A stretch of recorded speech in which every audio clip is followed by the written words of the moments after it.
Hey everybody, this is Dr. Maples. We're going to continue our lectures on interviews. So let's start about preparing for an interview here. One of the things that students are perhaps the most concerned about or scared about is how you record an interview. First off, you do want to record your interview. You need to be able to listen to the person rather than be nose in notebook taking notes the whole time. In fact, we're going to be able to take the words that they've said in the interview and later write them down, something we call transcribing. We'll talk about that in a little bit. But you do record your interview. Now, if you need to get really good gear, $100 will set you up with a Tascam recorder that is good enough for 99.9% of the stuff that you're going to do. But I'll tell you something even easier, and that's the smartphone. Smartphones have apps, options, sometimes automatically installed, that are good enough to record the bulk of interviews out there. We are recording this lecture during COVID, and COVID has made things a little different because we can't really do in-person lectures, but there is ways that you can record a Zoom interview. In fact, you can basically set up all Zoom meetings to record. And you can record that information, and then you can use that file as the same as you would an audio file. There's lots of other ways that you can go about that, but your easiest options, again, are to either get one of these Tascam recorders that are great for really professional and stuff, like if you're doing a thesis, for example, that would be a good one to think about. Second, if you're doing something for like a project for school, your phone is going to have the software that you need, or you can use a Zoom invite and record that meeting.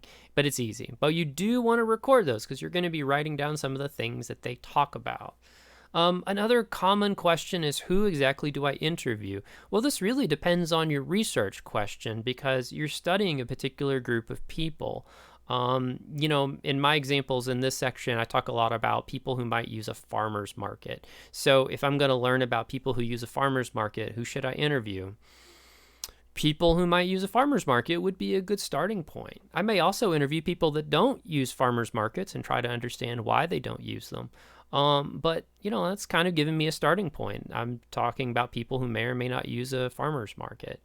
One of the fun things that I always feel comes out of the interviewing process as you think about the people you should interview is to think about the obvious people to interview and do an interview with them, sure, but find the less obvious people, because what I often find is that the people who are the purported experts or the obvious choice are the people who sometimes can bring in the most bias into their interview about what they're going to tell you, and their data may not be as valuable as talking to people who maybe haven't been interviewed before or asked about their experiences.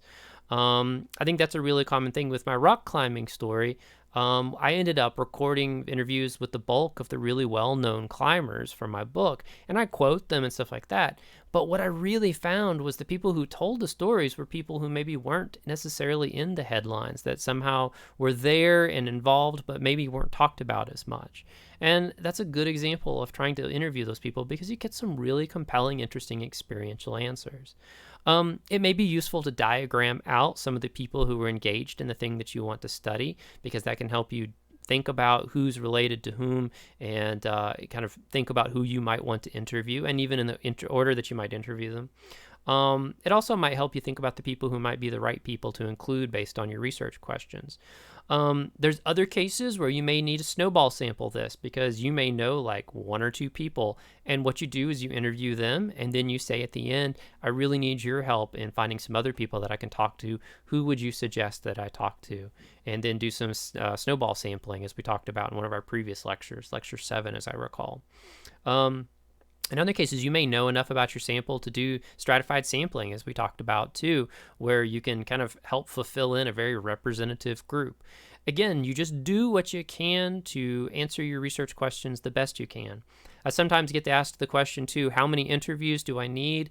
And there is no answer to that. Typically with interviews, we're doing so few cases that we are not trying to get a statistical sample anyways. So you're doing what you can with the resources that you have available. A couple of other things to think about a pre-interview. As you develop your guide, you also want to think about developing practice and skills for asking questions and having a conversation. What I find is people have never really put a lot of thought into what having a conversation entails. What's involved in the listening and talking and listening process. What you typically have is people who either don't listen or they just talk endlessly or some combination there in between. And we have to remember that an interview is it's a relationship that you're building. It's a short-term relationship where you're interacting with this person back and forth and you're sharing ideas and information. And it really should be like a pivotal moment. It should be something that's valuable and experiential. And you don't just do that overnight. If you just grab a recorder or your phone and go record an interview without practice, it's going to be bad. Guarantee it. Even if you feel you're a natural communicator, you're going to find that the interview is not going to work well.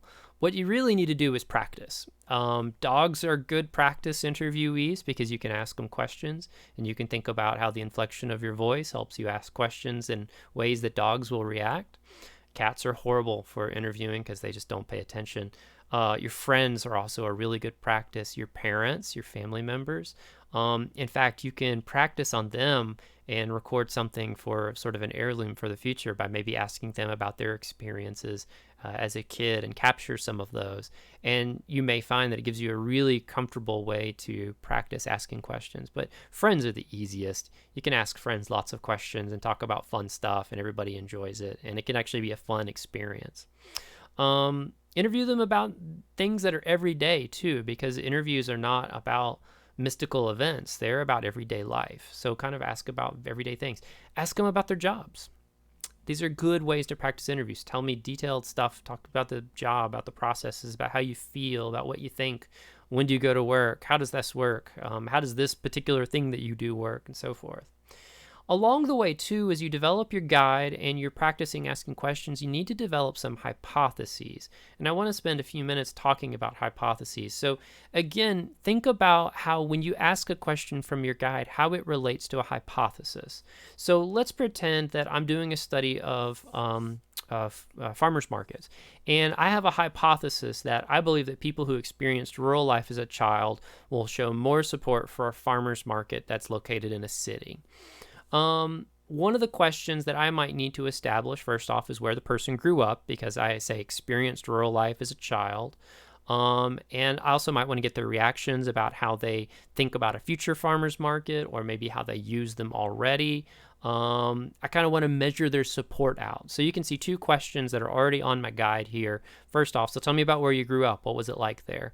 And I'm going to try and find out if this person grew up in a rural or country, low population area, because maybe there's something about that experience that makes them feel more positive about a farmer's market. And then I'm also going to find out their support level for this new farmer's market that we're proposing. What do you think about this new farmer's market we're going to build? Is that something that you would use? Have you used farmer's markets before? And then with these two questions, I actually can answer my hypothesis most likely if I get enough interviews, because I can establish where they grew up, urban or country, urban or rural, and then I can establish how they feel about the farmer's market. They feel strongly about it, they feel negatively about it, whatever. And for that interview, that's actually all I would need to answer that one hypothesis. It's that simple, but your hypothesis is key, because otherwise you end up with a whole bunch of questions that seem to relate around an idea that you're thinking out, but until you shape a very clear stated hypothesis, you really don't know what to ask.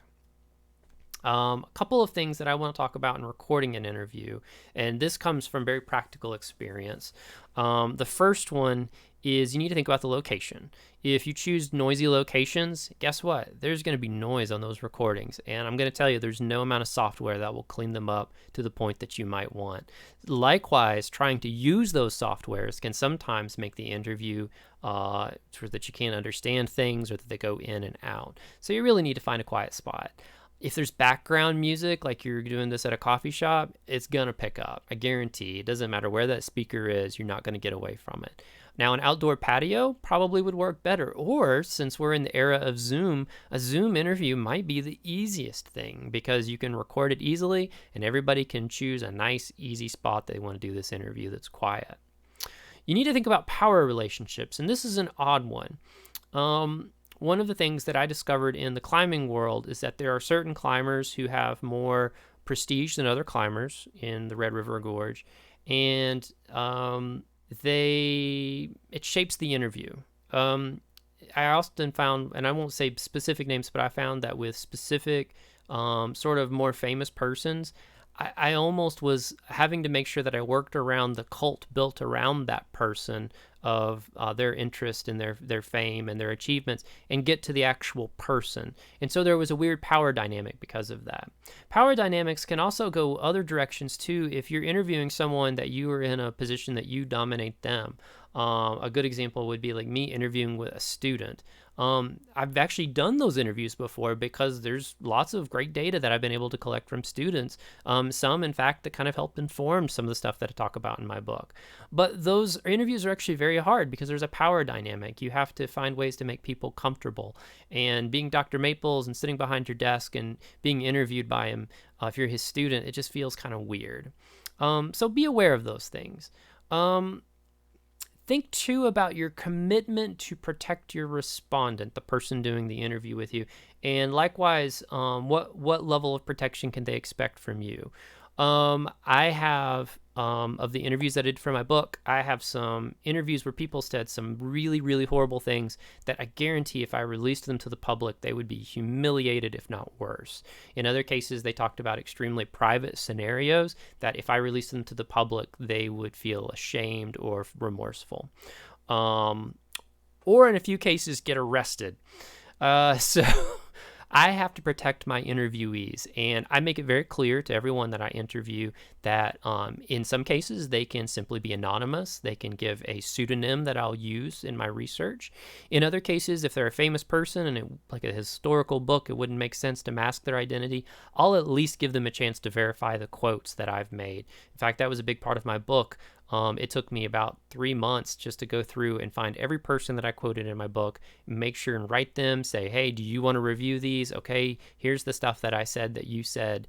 And there was a few cases where people were like, I said that, and that's not really true. Do you think maybe you could take that out? And I'd be like, yeah, thanks for letting me know that it's not true because it's going to get published. So that's something to think about too. What level of protection you're going to give them. For the level of interviews that you're probably doing as an undergrad, give them a chance to have a pseudonym and have fun with it. Let them create their own fun but not offensive pseudonym. When you give people a chance to do pseudonyms, they choose weird stuff. So tell them it has to be something simple. Some kind of a vanilla pseudonym, if you will. Finally, be prepared when you do these interviews to be engaged with the person that you're interviewing. Think about the social cues that they give you about, trying to wind down an interview that's going long or not wanting to answer certain questions. Realize that this is a person that you're working with. And whereas surveys, we kind of had this very oversight. Let me rephrase that. With surveys, we have this sort of large overall perspective on a lot of cases. With an interview, you have a very personal relationship with one case. So be attentive to those cues and just be aware of them. There's certain things that some people don't want to talk about, and that's okay. They have a right to not want to talk about that. The interview itself is actually the easiest part because once you've done all the prep, it's really just a conversation, and it's actually the fun part, I think, too. Set your interview dates, do it in advance, make sure they have enough time, make sure they know where they need to be, make sure you're there early. You never miss an interview because you're going to be there 30, 45 minutes early, and definitely not going to say, hey, traffic backed me up, because you got there an hour ahead of time and have been sitting in your car listening to the radio to kind of waste time for them to maybe show up. But you always make sure and make your interviews. Dress correctly for the occasion, whatever that may be. If you're doing a outdoor recreation style interview, sometimes it was me wearing the stuff that I wear to go hiking. In other cases, it was just the stuff that I wear to the office. I've never had an interview that was so formal for research purposes that I need to dress particularly nicely. Although I will say that I did grow a beard to blend in with rock climbers and to make them feel more comfortable. And lo and behold, the beard has stuck around since I started writing that book. I always said the book was a beard book, and I would shave my beard when I was done with it, but I don't know. I might keep the beard now. I don't know. It's been too long. When you start the recording, you need to ask consent. Now, let me stress that consent is important for everything in life. You need to get consent from anyone to do anything that involves them, whether that's collecting information for them or in more intimate scenarios, physical interactions. You need to ask consent, period. You have to do it. It's required. for an interview, you want to make sure and get that consent on tape too, because you can turn the recorder on and be like, hey, I just want to make sure that you're cool with me having this recorder on. You can explain to them that you're recording the interview because you're going to type out parts of it later and you're going to use it in your research. This is a good time to let them know that if they prefer to use a pseudonym, that they can share that pseudonym now, and you can use that. Otherwise, have them give their name, because you will forget what their voice sounds like. And when you have 60 different interviews and they're all marked Rock Climber May 2020, you're going to forget who's what. So make sure and have them say their name. Let them know if you're going to give them access to the raw recording as well, because they may want a copy. There were some cases where people are like, hey, I talked about some really special things that I'd love to share with my kids. Could you send me a copy of the recording? And you need to be prepared to do that. Likewise, you need to let them know to what degree you're going to protect this recording. Are you going to be deleting it when you're done? Are you going to be putting it on a website? If so, you need to make sure you have their permission. Finally, just relax. Have a conversation. Interviews are the best things because they are these magical scheduled times where you can talk and everything else doesn't matter. Your phones are away.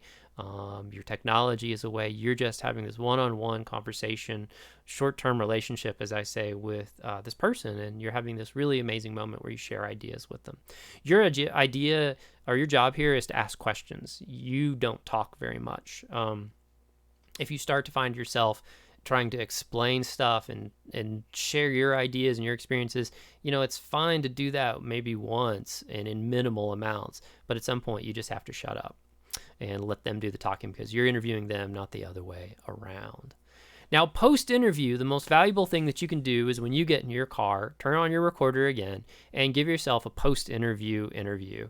And I like to turn on the recorder and talk for a few minutes about the interview that I just did. I'll put the date and time in there just so I have it as a reference. And I also like to talk about what we talked about. I'll kind of summarize the big things that stick into my mind. And then it may not really cover all the stuff in the interview, but it just kind of gives me some notes to let myself know later what I was thinking about. Next comes transcribing. And transcribing is the reason that qualitative research just takes so long. Qualitative interviewing here with transcription, it just takes a long time. Transcribing in a perfect world means that you write down every word that was said in a Word document.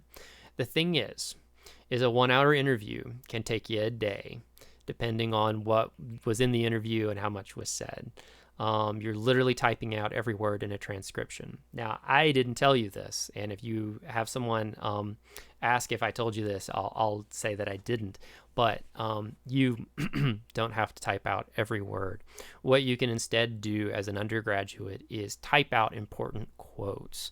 In fact, what I would suggest doing is part of your post-interview, you're going to go through and type out some of the really important points. In fact, part of that is going to be what we call coding. And what I'm going to do is save coding for the next bit of our conversation as we start to talk about analysis. So we're going to call it there. Remember, with interviews, these are extraordinary times. Enjoy them, but prepare for them, and then also do the work that you need to do after them to make sure that they're useful. In fact, we're going to talk about that post-interview work more in our next lecture. If you have questions, concerns, you need anything, you know where to find me. Otherwise, I will see you in the next lecture. Take care.